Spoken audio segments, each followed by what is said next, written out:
Salut et bienvenue dans cette suite de tutoriels consacrés à Symfony 2. Aujourd'hui on va continuer avec Twig, qui est le moteur de template fourni par défaut avec Symfony 2. Il est également possible d'utiliser le PHP, mais pour ça il faut faire quelques petites modifications dans la configuration. Personnellement je trouve ça indigeste d'utiliser le PHP plutôt qu'un moteur de template comme Twig, qui vous simplifiera la vie. Bon, et parfois vous la compliquera, mais il y a des moyens pour revenir au PHP dans Twig en créant des petites fonctions en dehors. On va commencer par voir déjà la documentation. Vous pouvez voir sur Twig Sensual.org, vous trouverez tout ce qu'il vous faut. Globalement, vous allez souvent tourner dans ces deux catégories-là, parfois dans celle-là aussi, pour créer des extensions de Twig. Mais aujourd'hui, on va principalement voir comment s'en servir. Donc, vous trouverez globalement tout sur cette page. Vous trouverez également des extensions pour vos IDE, pour que la coloration se fasse relativement bien, et que votre IDE ne marque pas n'importe quoi à propos de votre Twig. En fait, il va pas vous dire que ça, par exemple, c'est du HTML invalide.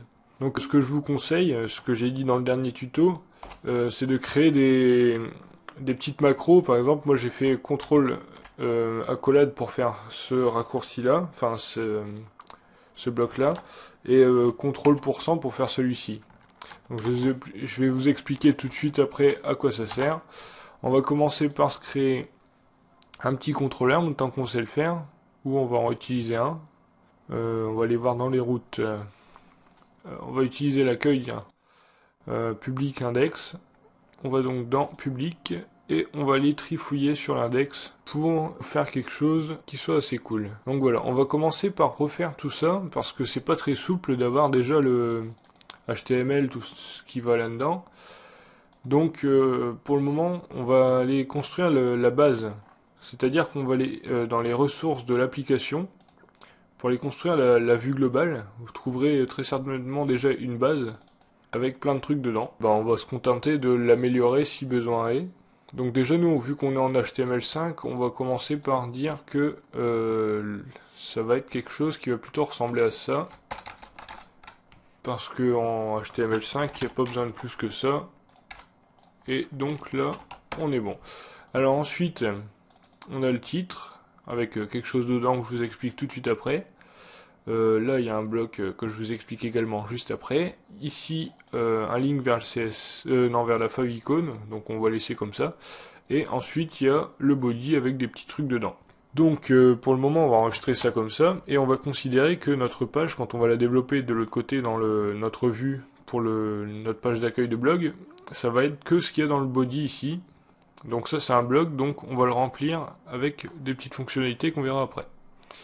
Du coup, on n'a plus besoin de faire tout ça là, parce que on va faire comme en PHP on ferait du extend. Là on va faire du extend avec Twig, mais on verra ça une fois qu'on aura compris tous les fonctionnements de blocs. On va commencer par envoyer plein d'informations à notre vue, histoire qu'on puisse faire quelque chose avec. Donc par exemple, l'index action, et on va lui dire qu'il faut plein d'informations. On va mettre par exemple pour un article, on aura besoin d'un titre. Donc on va faire un tableau comme si on avait récupéré tout dans la base de données et on va afficher quelque chose de correct. On va mettre n'importe quoi, ouverture du blog. Ensuite un auteur. Vous verrez plus tard que par exemple ici l'auteur ça va être un objet. Mais ici, on va mettre un tableau pour le moment pour voir comment ça fonctionne. Donc par exemple, il y aura un username. Donc ici, ça serait AlexD. Et un ID, tiens, pour aller générer des routes, par exemple. Je ne sais pas, ça pourrait servir. Nombre d'articles. NB article. 52, par exemple. Bon, puis c'est tout pour le moment. Ensuite, on va continuer ici, on va mettre du contenu. Ici, le contenu de l'article. Et enfin, on va mettre une petite date pour voir quelques petits filtres après. Alors, on va mettre la date actuelle. Donc pour le moment, c'est assez répétitif par rapport au tutoriel précédent. Parce que, bien sûr, j'utilise le même exemple et donc on revient un peu à la même chose. un peu n'importe quoi. Donc voilà. Donc a priori ma vue a l'air, mon contrôleur a l'air bon. Je renvoie donc un titre, auteur, contenu, date, et je vais pouvoir donc les afficher ici. Je commence par un H1 dans lequel je vais mettre mon titre. Finalement, je vais peut-être faire un article qui contient tout ça. C'est-à-dire que je vais faire un tableau pour vous montrer quelques petites choses un peu rigolotes. Hop. Non, j'ai fait n'importe quoi, voilà. Donc à chaque fois, je mets une virgule tout simplement pour éviter de l'oublier au moment où j'aurai besoin de rajouter des choses après. Et comme ce n'est pas du tout une erreur en PHP, on peut se permettre de mettre une virgule ici alors que le tableau se termine juste après. Du coup, comme je disais, on peut très bien rajouter une ligne et si c'est un réflexe, en fait, on le met à toutes les lignes et comme ça on est tranquille. Du coup, je fais faire article.titre. Donc on est parti pour mettre toutes nos informations un peu en vrac. On va mettre un petit article autour. Voilà. J'ai un problème ici. On va peut-être utiliser les encoding aussi, ça peut être marrant. On met un header pour mettre toutes les informations qui sont relatives au contenu. Donc le titre entre autres et la date. Pourquoi je vais à la ligne à chaque fois? C'est parce qu'il y a des petits bugs parfois sur Internet Explorer 7 notamment. Si on colle par exemple le paragraphe avec un span ou je ne sais plus quelle autre chose comme dans le genre, ça crée des bugs, c'est mal interprété. Du coup je vais toujours à la ligne et puis j'ai aussi une indentation qui est propre. Donc là j'ai dit je mets la date. Donc article.date. Et pour le moment on va pas chercher plus à comprendre. Et on va mettre ici le contenu. Donc article.contenu. Donc à chaque fois le point c'est pour aller chercher une information dans ce qu'il y a là. C'est-à-dire que dans mon contrôleur j'avais fait un tableau, donc ça marche pareil pour les objets, mais pour mon tableau en gros je vais à l'index titre. Pour par exemple ici. Et ça reviendrait au même de faire ça. C'est juste plus chiant à écrire et plus long. Donc par exemple, je vais le laisser ici pour l'exemple. Oui, il manque aussi l'auteur. Donc là, je vais mettre rédiger l'article. Rédigé par... Et là, du coup, je vais avoir un petit truc qui est rigolo. C'est article.auteur.username. Parce que je vais chercher dans le tableau de l'article, je vais chercher l'auteur. Et dans l'auteur, je vais chercher le nom d'utilisateur. Du coup, je dois mettre un truc un peu plus long. Et pareil, on pourrait utiliser les crochets pour avoir un truc à rallonge et avec des crochets, c'est un peu chiant à écrire. Donc là, on va aller voir si ça fonctionne bien. Donc je retourne sur mon serveur. Je vais dans... Non, c'est pas celui-là, c'est celui-là, voilà. Symfony. Je vais dans le dossier web. Et hop, underscore dev, PHP. Donc la génération du cache, toujours aussi longue. Et ça, pour ça, c'est assez chiant de travailler avec Symfony. Donc ensuite je vais à blog et normalement, non pas l'article, ça je m'en fous, hop, et là normalement je devrais avoir tout ce que l'on vient de mettre. Voilà, donc là j'ai un petit problème, objet de la classe datetime ne peut pas être converti en string. Donc voilà le premier problème qui va m'amener à vous expliquer les filtres. C'est-à-dire qu'ici j'ai une date, rappelez-vous j'ai mis un datetime ici, c'est ce qui sera généralement enregistré en base de données, on n'utilise pas les timestamps avec Symfony. Du coup on va avoir besoin d'un filtre pour transformer ça en chaîne. Pour une date on va utiliser le filtre date, qui en fait fonctionne pareil que la fonction PHP.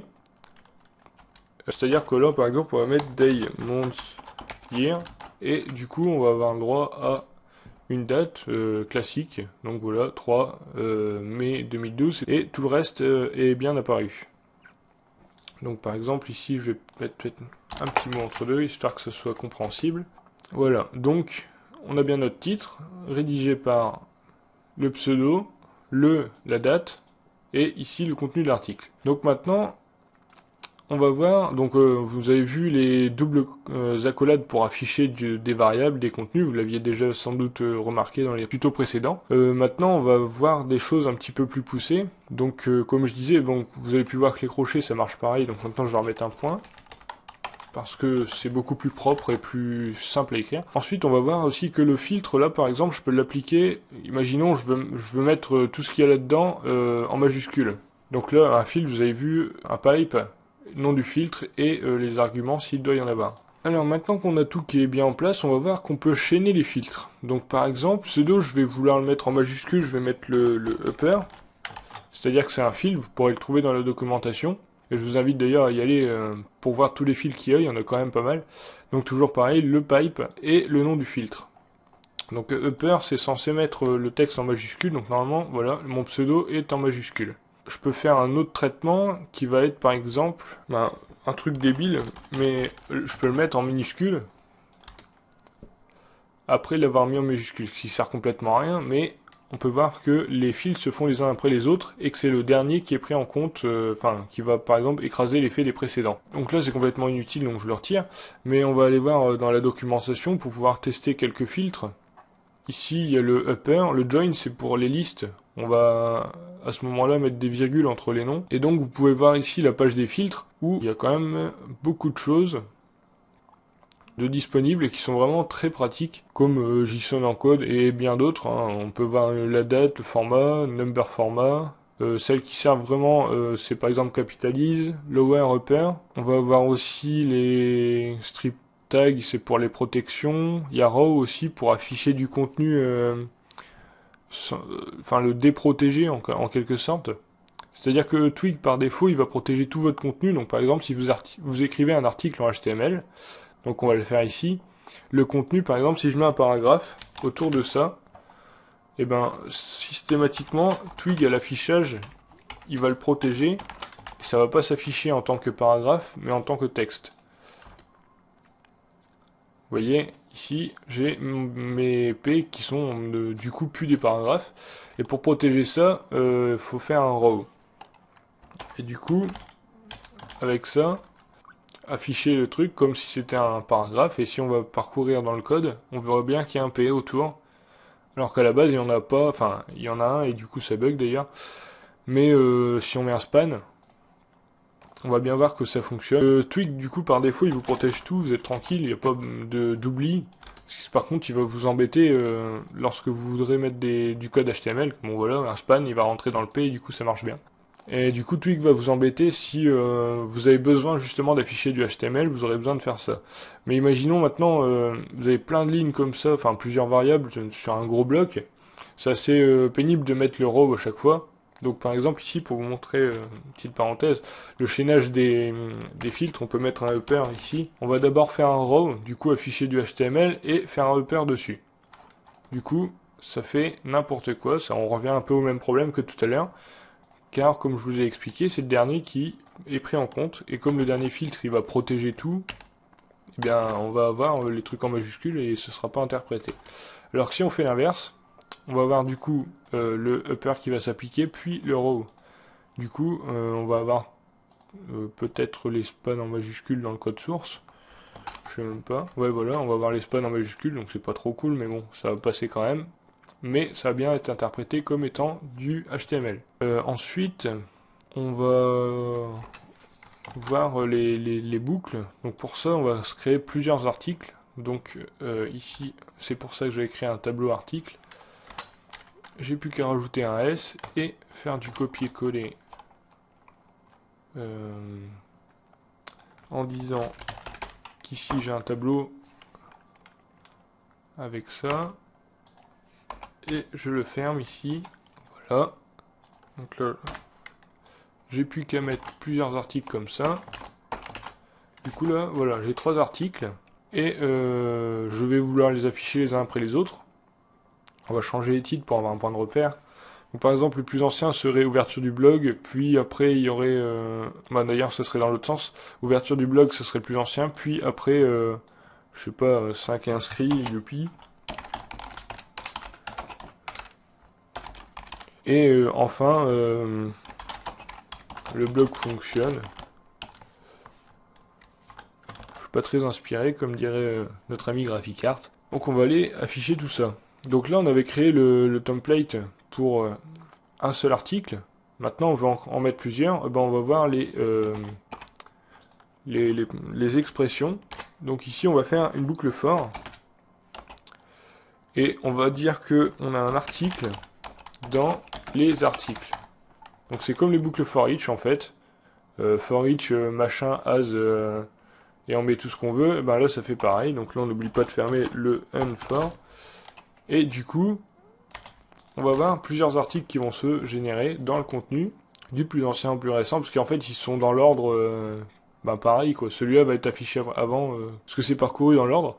D'ailleurs ça c'est assez embêtant. Twig il est chiant parce que parfois on veut ordonner les choses mais il faut le faire au préalable dans le contrôleur et on peut pas y toucher dans la vue. Donc c'est pour ça que parfois c'est utile de faire des extensions pour pouvoir trier les choses comme on en a envie sans forcément repasser à chaque fois par un contrôleur qui peut être assez complexe. Du coup là on a plusieurs articles, tout s'affiche bien. Donc on a vu ici la boucle for. Enfin on peut aussi récupérer la clé. Donc par exemple imaginons ici pour chaque tableau je vais avoir l'idée de l'article. Donc je sais pas, je vais mettre 0,1. Enfin, d'ailleurs il n'y a pas de 0,1, ça va être 1. Non ça va être 2. Ici 1. Enfin au final ce que je fais là ça sert à rien vu qu'il y a les indices par défaut, mais c'est juste pour vous montrer que on peut le faire. Donc là c'est key article par exemple, parce que je vais récupérer la clé et l'article dans les articles, et du coup je pourrais afficher ici article numéro, et là j'affiche la clé avec un petit BR histoire que ça soit assez propre. On va en mettre un ici, hop. Et on va voir que le numéro il s'affiche bien, parce qu'on a récupéré en fait la clé du tableau dans la vue, via cette petite astuce qui consiste à récupérer comme on ferait en PHP en fait avec un... Bon là ça va pas marcher la colo, mais for each $article as, et du coup là on aurait key et article. En gros ça revient au même. Vous voyez que écrire ça c'est beau, mais après pour s'en servir c'est un peu saoulant. Alors que là on écrit tout simplement ça et ça se fait. Twig c'est pas magique, hein. Après c'est reparsé en PHP, mais ça nous évite bien des manips, surtout au niveau quand on va chercher des attributs ou quoi, c'est bien pratique. Il est également possible de créer des variables. Donc par exemple ça sera utile lorsque vous aurez besoin par exemple de faire une boucle sur quelque chose. Donc là on va faire quelque chose d'assez bête, hein. On va faire par exemple en sorte qu'il y ait plusieurs auteurs possibles. Ici on va mettre plusieurs auteurs, donc ça revient, c'est un peu pareil. On va refaire un tableau. Hop. Ici on a donc un tableau avec tous les auteurs. On va voir un tableau avec moi par exemple. Et hop. Notre ami GraphicArt qui aura l'idée par exemple 2 et qui aura 120 articles. Donc on va aussi rajouter une petite propriété, par exemple, est-ce que le membre en question est le créateur ou pas? Donc ce sera un booléen.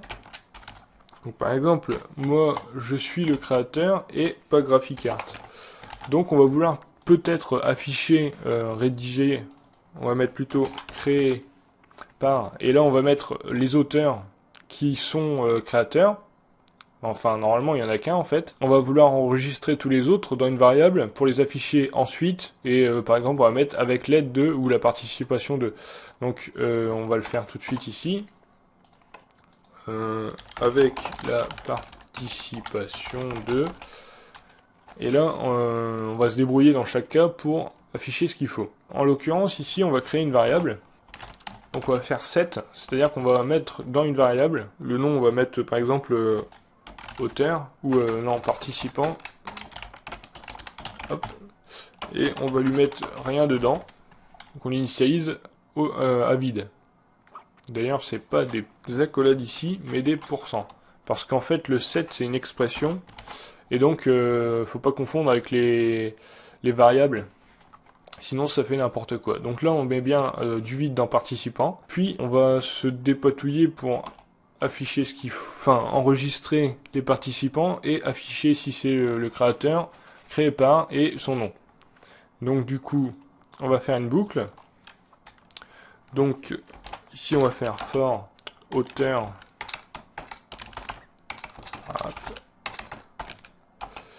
In donc article.auteur. Article c'est un sans S. Ensuite on tourne en boucle là-dessus. Et on va voir également au passage les conditions. Donc, est-ce que l'auteur,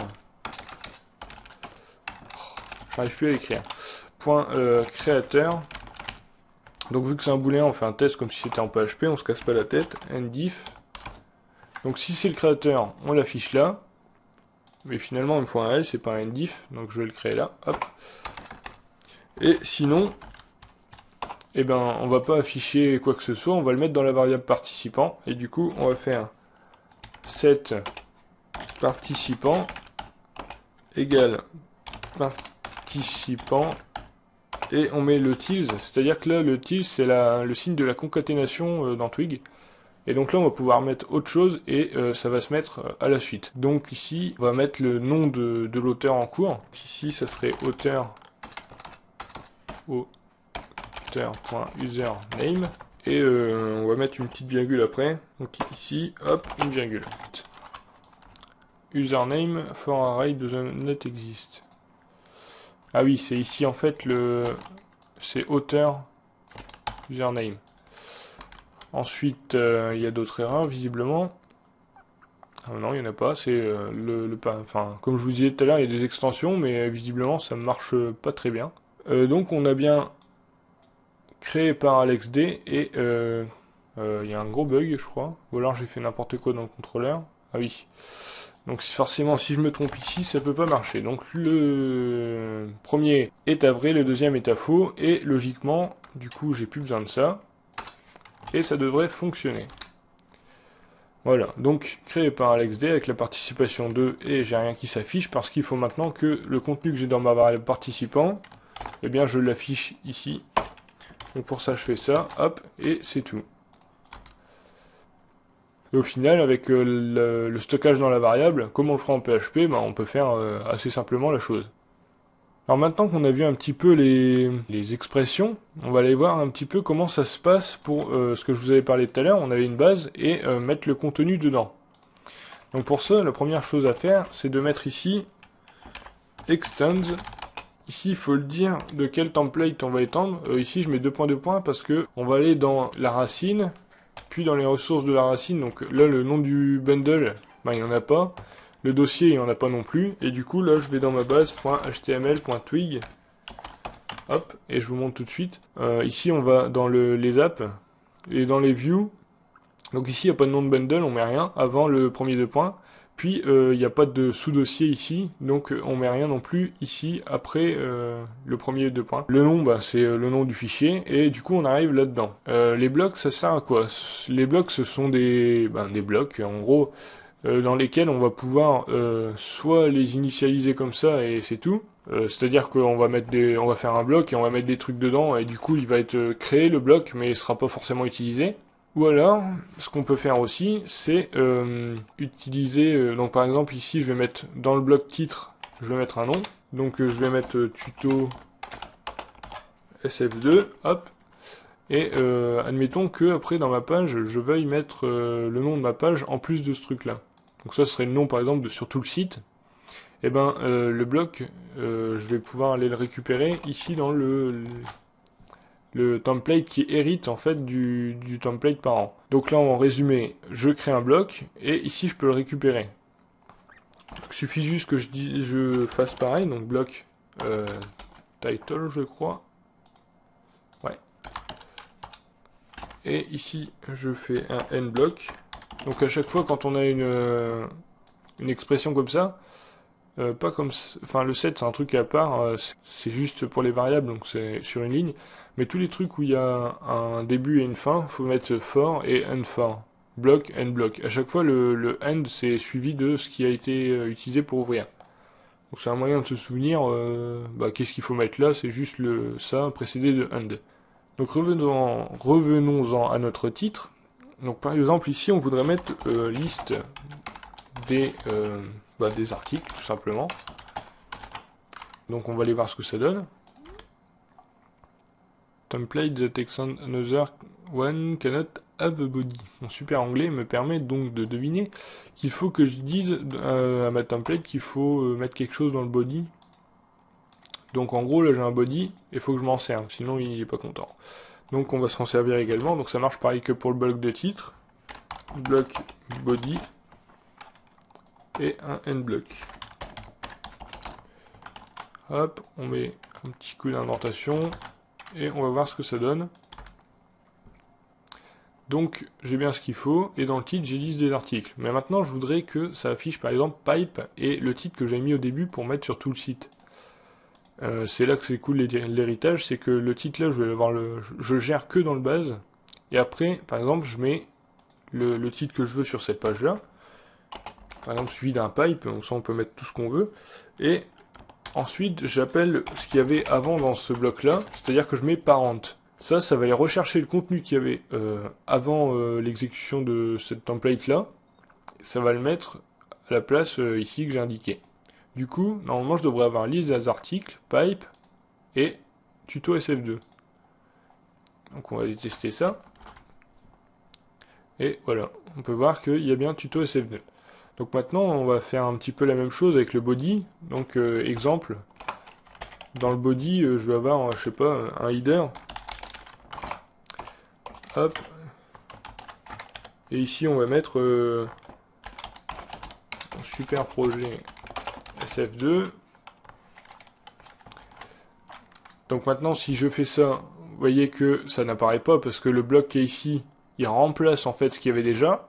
Maintenant si je vais lui dire qu'il faut récupérer le parent, donc avec la même méthode qui est là, donc comme ça, pas de point virgule avec Twig, et ben normalement il va m'afficher voilà mon super projet SF2, ça c'est dans header, donc ça pourrait être le header de mon site, puis j'ai les articles. Donc on pourrait aussi entourer d'une section et compagnie, mais ça c'est du HTML. Je pense que vous savez vous débrouiller. Alors maintenant on a vu qu'on peut extend une vue principale pour la mettre dans une autre. Mais à quoi ça peut servir aussi? Donc là, j'ai créé une vue pour tout le site. Donc un exemple, là je mets tous mes trucs JavaScript, donc avec les scripts, SRC, machin. Pareil, là je mets tous mes CSS. Par exemple, dans un module, j'ai besoin de utiliser un style particulier. Par exemple pour l'administration. On va revenir sur celle-ci et on va vouloir la mettre, par exemple, ça on va considérer que c'est une page dans l'administration qui va lister les articles pour après les éditer et compagnie. On va se créer un layout, c'est-à-dire que ça va être un style par défaut pour tout le bundle ou l'admin par exemple. Donc là je vais mettre layout admin.html.twig. Donc il faut que ce soit en .twig pour que ce soit interprété. Le .html c'est juste un point de repère pour nous. Savoir que ce qu'il y a dedans, en gros, c'est du HTML. On va donc définir ici un truc tout bête, c'est-à-dire que on va extendre de la base. Du coup, je vais récupérer cette ligne-là. Je vais la mettre là. Ici, on va juste, par exemple, changer le titre pour qu'il y ait la mention admin qui apparaisse. Oui, j'ai oublié de mettre le title. Hop. Unblock. Ensuite ici je mentionne admin, pipe et le parent. Donc avec ça je vais avoir un layout tout simple, hein, vous voyez. Mais ensuite dans le public, donc celui-ci, je vais pas étendre de la base, mais je vais aller chercher celui que je viens de créer. Donc pour ça je vais aller dans, je me souviens même plus du nom, donc tuto blog bundle. Donc on marque ici tuto blog bundle, puis il n'y a pas de dossier et le truc s'appelle layout underscore admin et du coup ça devrait nous afficher le admin en haut. Alors pourtant il n'est pas dans un dossier. Est-ce que donc tuto blog bundle, peut-être que blog bundle si je me suis trompé lors de la génération. Voilà, bon bah c'est ça. Donc il suffit donc de mettre le block bundle. Je me souvenais plus qu'il fallait pas mettre le namespace global dedans. dans le titre, on a bien le pipe admin qui s'est rajouté. Et on pourrait éventuellement, donc comme je disais au tout début, rajouter des style sheets. Du coup, on va dans le bloc style sheet. Il y a peut-être même un S là-dedans. Ouais. Et on met, en gros, on va mettre là-dedans des links. Donc ça va être bidon. Hein. Là, je vais mettre n'importe quoi, ça sert absolument à rien. Voilà. Puis là, je vais mettre CSS design.css ou admin. Voilà, admin.css. Et du coup, ça va être ajouté que pour l'admin. Enfin, tous ceux qui vont extend du layout admin, ils vont avoir la mention admin et le link. Donc, bon, c'est un peu peut-être abstrait expliqué comme ça, mais ça peut être très très utile. Donc, par exemple, pour chaque bundle, vous allez créer un truc global. Donc, pour une messagerie, par exemple, vous allez afficher les options à gauche pour le nouveau message et compagnie, ça sera pareil dans tout le module, du coup vous n'avez pas besoin de le refaire à chaque fois, ça sera direct dans ce layout global et après vous vous cassez pas la tête, vous faites un extend et c'est fini. Donc on va utiliser aussi, enfin on va voir également comment utiliser les extends pour gérer un fil d'Ariane. Ça paraît bête, hein, mais c'est vachement utile de pouvoir faire ça.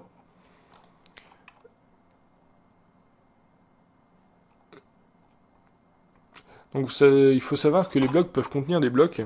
Donc ici je vais créer un bloc field Ariane ou Ariane, hop, et qui par défaut va contenir juste le nom tuto. Et on va considérer que le tuto, bon, c'est le premier truc, donc il n'y a rien avant et après. Et pour l'admin, on va faire un bloc comme ça. Hop, bloc Ariane. Et dedans, on va mettre une petite flèche pour dire que c'est dedans. On va faire admin et on finit le bloc. Voilà. Et normalement, dans l'admin, on devrait avoir notre fil d'Ariane. Voilà, donc là, j'ai que le slash admin. Parce que, oui, j'ai oublié le parent. Donc si je marque pas le parent, forcément, ça ne peut pas afficher ce qu'il y avait avant. Du coup, on a une gestion super simple d'un fil d'Ariane, tuto, admin, et par exemple, là, dans celui-là, je pourrais très bien, par exemple,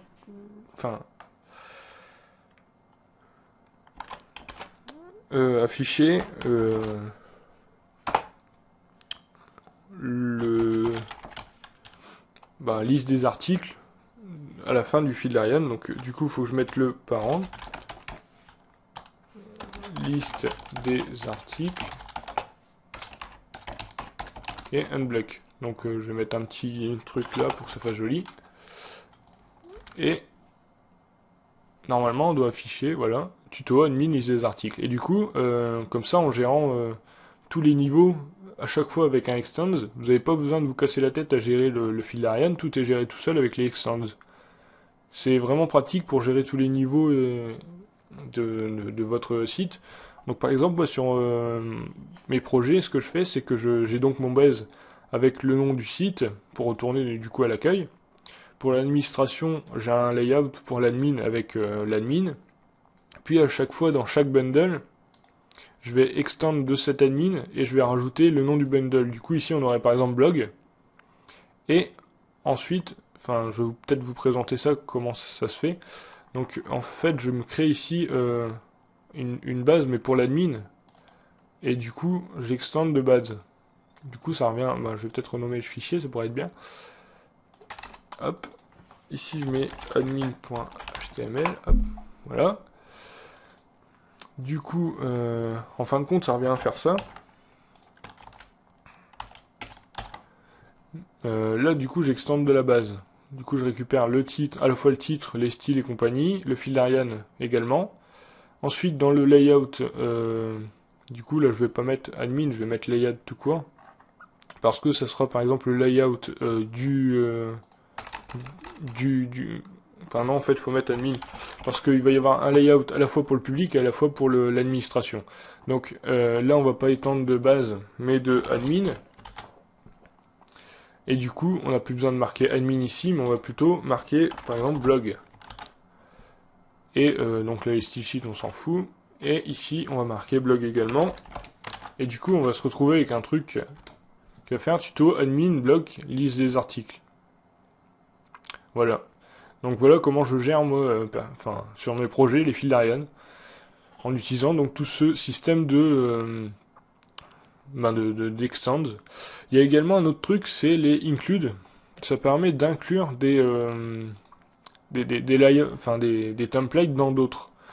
Donc ça peut être utile, par exemple dans le cas d'envoi d'email ou autre, d'inclure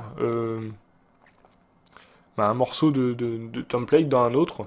Et pour ça c'est assez simple. Donc par exemple, je vais créer un template ici dans les vues publiques. Je sais pas trop ce que je pourrais faire ici comme exemple, mais inclus, voilà, .html.twig. Du coup ça va être un morceau de template là. Je sais pas ce que je peux marquer. Je vais mettre, je vais juste écrire un texte. Ceci est inclus. Donc ça marche pareil que les include en fait en PHP. Du coup là, il faut que j'aille dans mon index, voilà par exemple, et à la fin de mon fichier, par exemple, ça pourrait être mon footer. Bon, c'est complètement débile parce qu'il faudrait plutôt le faire dans le base. Mais imaginons que, donc voilà, ça c'est un morceau de code qu'on veut ajouter en bas. Il nous suffira alors de faire include et d'indiquer où se trouve ce fichier. Donc en l'occurrence, il est dans block bundle, il n'a pas de sous-dossier et quoi que j'ai peut-être mis dans public. Ouais, je l'ai mis dans public. Donc ici on met public. Donc, vous voyez, l'intérêt de cet endroit-là, c'est les sous-dossiers dans les views. Inclus.html.twig. Hop. Et normalement, ça va nous afficher un petit texte en bas. Ah, il veut pas. Ah oui, parce qu'il a le body, il est pas content. Faut pas aller en dehors du body. Du coup, on va le faire là-dedans. Hop. Voilà, donc ceci est inclus et bien affiché tout en bas. Oui, donc en fait, Twig gère le bloc body comme étant le corps et du coup, il vérifie à chaque fois qu'on n'en sort pas. Donc ça, c'est à vous de choisir. Vous pouvez ou pas utiliser ce bloc body. Mais ça permet de pas partir dans n'importe quel truc, c'est-à-dire d'avoir des morceaux de code qui sont en dehors du body et du coup ça fait des erreurs bêtes. Je crois qu'on a fait le tour de tout ce qui peut se faire en termes d'expression et de variables. Enfin, il y a plein d'autres choses aussi dans Twig.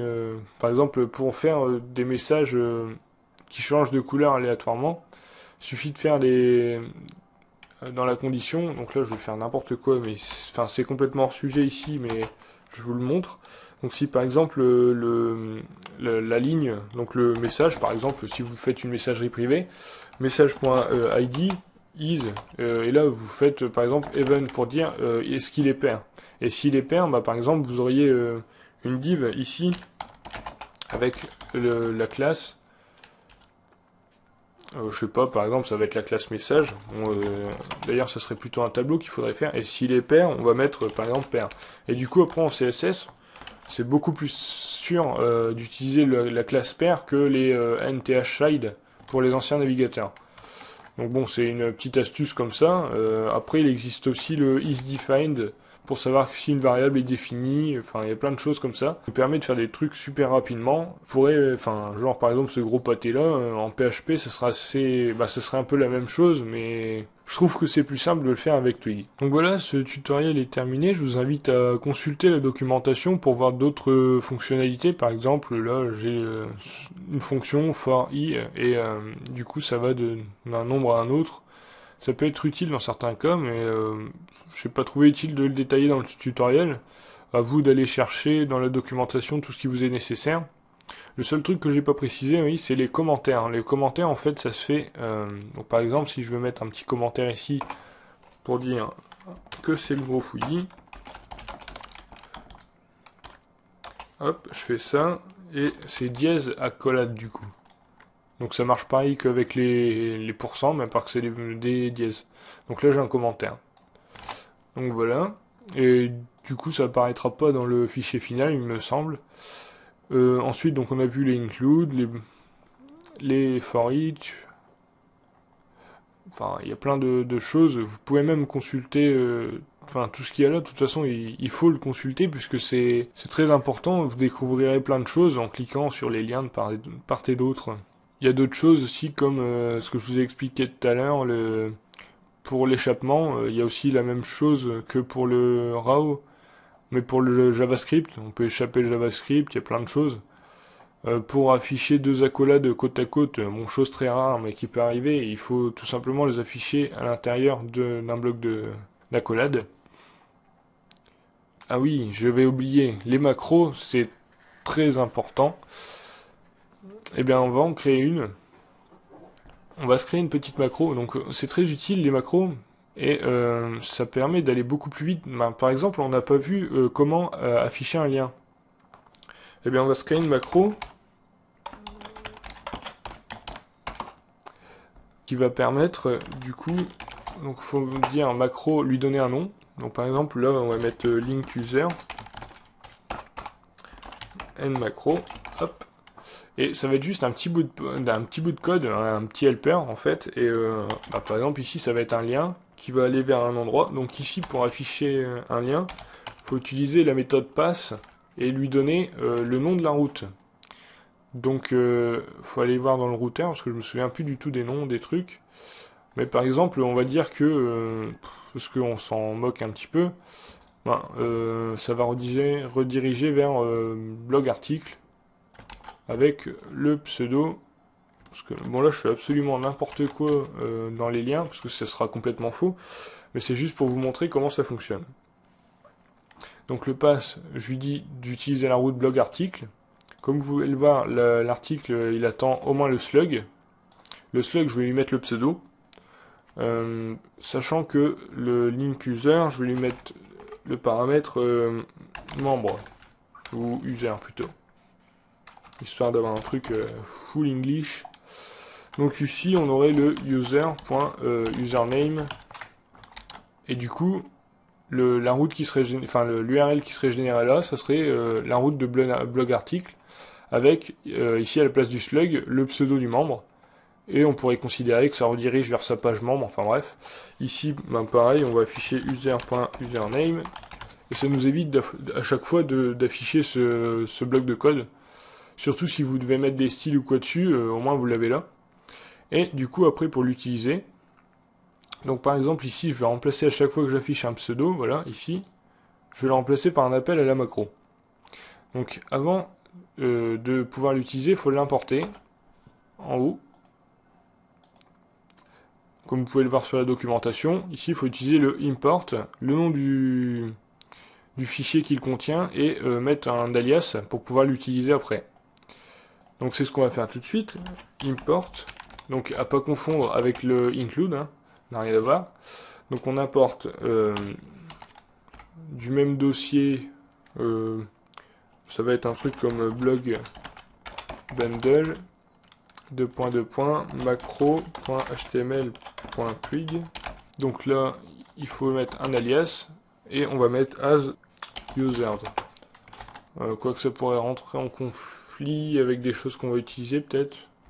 Bon, on va mettre un préfixe, donc macro user. Donc voilà. Donc là maintenant on a un petit... Enfin, en gros, ça serait comme une sorte de librairie qu'on va pouvoir utiliser. Du coup, on va faire macro.user, macro underscore user, et on va lui dire qu'il faut exécuter le link user avec en paramètre l'auteur. Il devrait nous afficher, enfin, faut le mettre ça entre accolades, c'est beaucoup mieux. Il devrait nous afficher un lien vers un article, enfin une page d'article du coup, mais normalement ça serait vers le profil quoi. Alors j'ai fait une erreur. Effectivement, je me suis planté dans la macro ici, vu qu'il peut y avoir plusieurs paramètres, il faut mettre des accolades autour. Ici, il faut indiquer que justement c'est le slug. Il faut lui dire exactement quel paramètre prend quelle valeur, parce qu'on peut les mettre dans n'importe quel ordre. Bon, normalement cette fois-ci, ça devrait être la bonne. Voilà. Donc maintenant, j'ai bien un lien. Donc je peux pas vous montrer en bas en même temps, mais donc si on y va, on va avoir le article et le pseudo juste derrière. Donc bon, ce que je viens de faire, c'est pas tip top, hein, mais donc là c'est pareil, on peut aller l'appliquer donc sur le pseudo de graph, ici en faisant ça, et au lieu de mettre auteur.username, on va appeler la macro avant la concaténation. Du coup, faut retirer ça. Ça fait un code un petit peu ouf, mais normalement ça va nous afficher un lien sur GraphiCart. Oui, donc comme je vous ai expliqué tout à l'heure, il faut échapper. Du coup, il faut mettre ici un row. Ah oui, le row, c'est pas du tout là qui va, je fais n'importe quoi, c'est ici. Voilà, donc maintenant, on a bien un lien vers GraphiCart, un lien vers moi. Par contre, je vous déconseille, pour ceux qui sont déjà en train de trifouiller aux routes et des choses comme ça, d'utiliser le pseudo tel quel pour aller vers le profil. Faut utiliser quelque chose qui s'appelle un slugifier. C'est-à-dire qu'on va vérifier qu'il n'y ait pas des caractères spéciaux, genre des espaces ou quoi, pour pas que ça fasse planter l'URL en fait. Bon, ça c'est une petite astuce qu'on verra dans les prochains tutoriaux. Ce tutoriel est maintenant terminé, je vous invite à venir sur le channel IRC ou sur le forum pour poser vos questions, ou à poster en commentaire si vous avez un commentaire sur ce tuto, quelquefois que j'ai dit quelque chose qui soit faux, ou que j'ai oublié quelque chose d'important, il n'y a pas de souci. Et je vous dis à bientôt pour un prochain tutoriel, très probablement sur Doctrine.